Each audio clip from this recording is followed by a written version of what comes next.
Welcome back, everybody.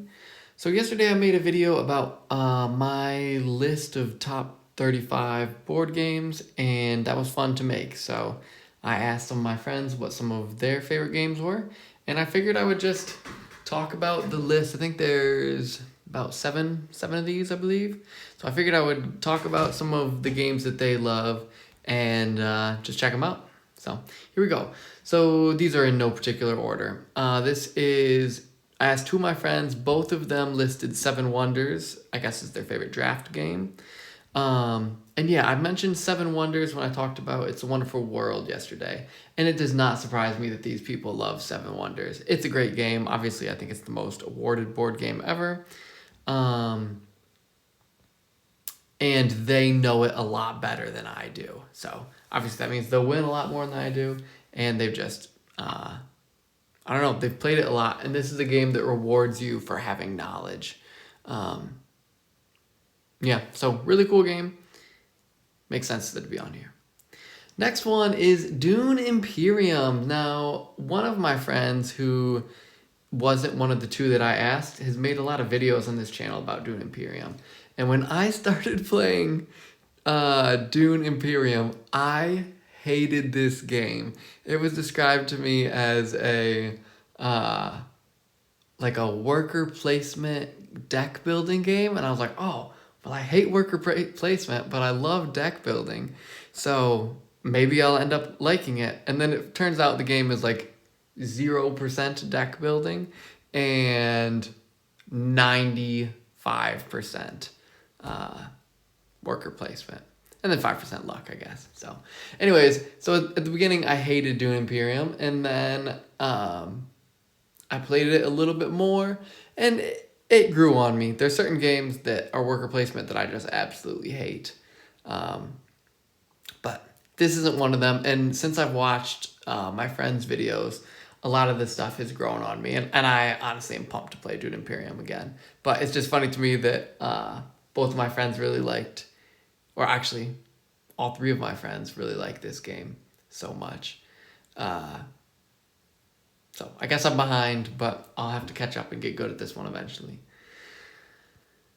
Okay, next one is Tyrants of the Underdark, which I don't know if I really know this game at all. I think it came out in 2016, and it's Dungeons and Dragons. Looks like it's that theme as well. I guess I don't know much about this game, but I'm excited to try it out at some point. Yeah. Yeah, it's funny that I don't know anything about this game. Whoops. Okay. Next, we have Marvel Champions, which this is one I talked about yesterday. And yeah, this game is just awesome. One of the guys from the Dice Tower, which is a famous board gaming channel on YouTube, said this is his favorite game of 2025. And that totally makes sense. This game's awesome, and you can play it so much, and it's just really cool. Super customizable, and I love playing this one in big groups too. So, great game. Okay, next we have Magic the Gathering.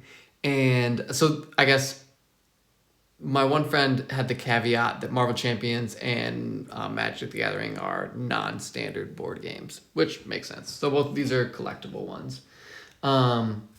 So Magic the Gathering, what a crazy game. I used to work at a board game store, so I knew a little bit about Magic and dabbled into it a little bit.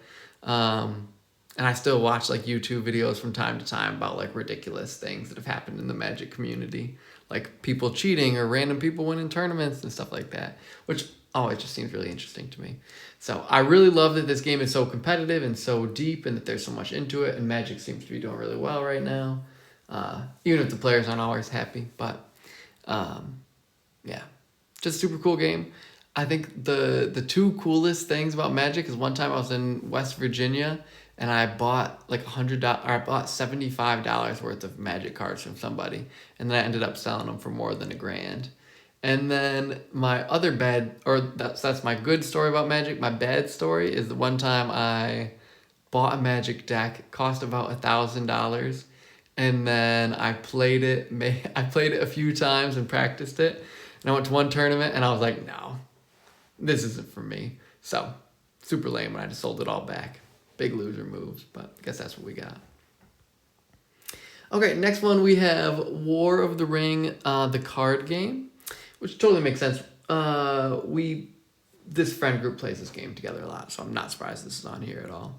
And I love this game. Think it's really creative, and it's like I love War of the Ring, the board game, but it takes so long. You can really only play it with two people.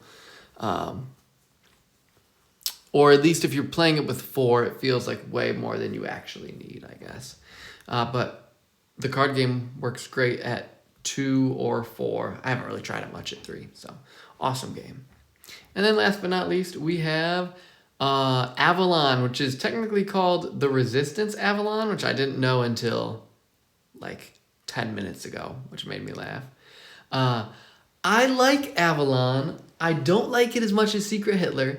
I do understand why other people like it.